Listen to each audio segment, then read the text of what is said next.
Want to know why? Ask how. Howard the Humongous.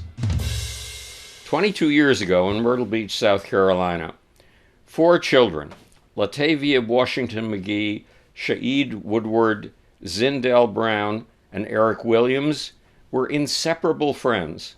According to Zindell Brown's sister, they stuck together like glue. Latavia is now 33 and the mother of 6 children.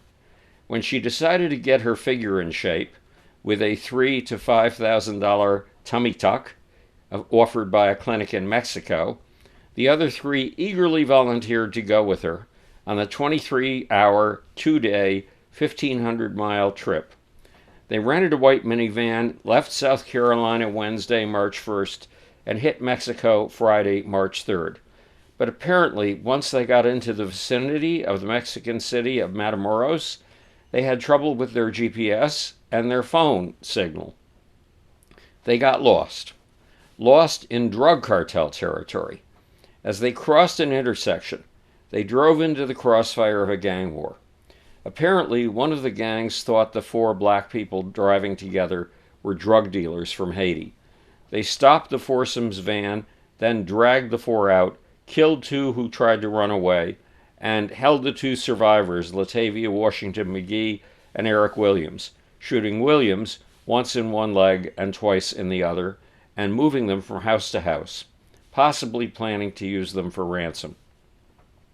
Thanks to Mexico's extensive system of security cameras, the Mexican police got photos and videos of key moments in the deadly kidnap, found the 2 survivors in a mere 2 days, and handed them over to the American authorities.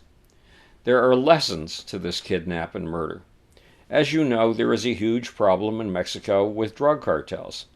The murder rate in Mexico is more than 4 times the murder rate in the United States, largely because of wars between the drug cartels. But the question is, who should combat this violence?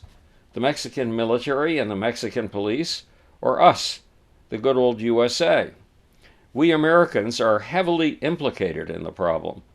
It's American drug hunger that feeds money to the drug cartels. And it's our guns that the Mexican drug cartels are using, taking advantage of our lax gun laws. The Chinese are also implicated. Their companies supply the raw ingredients that the Mexican cartels cook into saleable form. But should we barge into Mexico and try to calm things down? Not on your life. We haven't got a clue of how to drive murder rates down. Yes, our murder rates in the United States are 1/4 of Mexico's, and our rate of murders has plunged by nearly half from 1990 to today. So we must be doing something right, but we don't know what it is, which means that we can't implement it in Mexico, and the Mexicans are handling it on their own. Their murder rates are high but dropping. President Joe Biden thinks this is a Mexican problem to be solved by Mexicans with American diplomacy when there are American victims. Biden's administration worked closely with the Mexican police to find these victims. To repeat, they found them in an astonishing 2 days. Donald Trump disagrees with Biden's approach.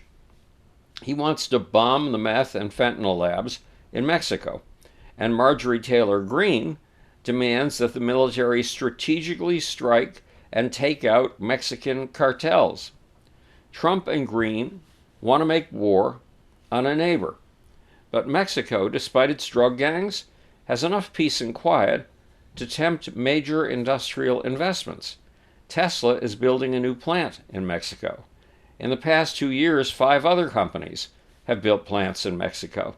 And 8 of the top auto brands, from Mercedes, Volkswagen, and Toyota to General Motors and Ford, build their cars in Mexico. Frankly, I wish these plants had been built in the United States. But the fact is that Mexico is our biggest trading partner.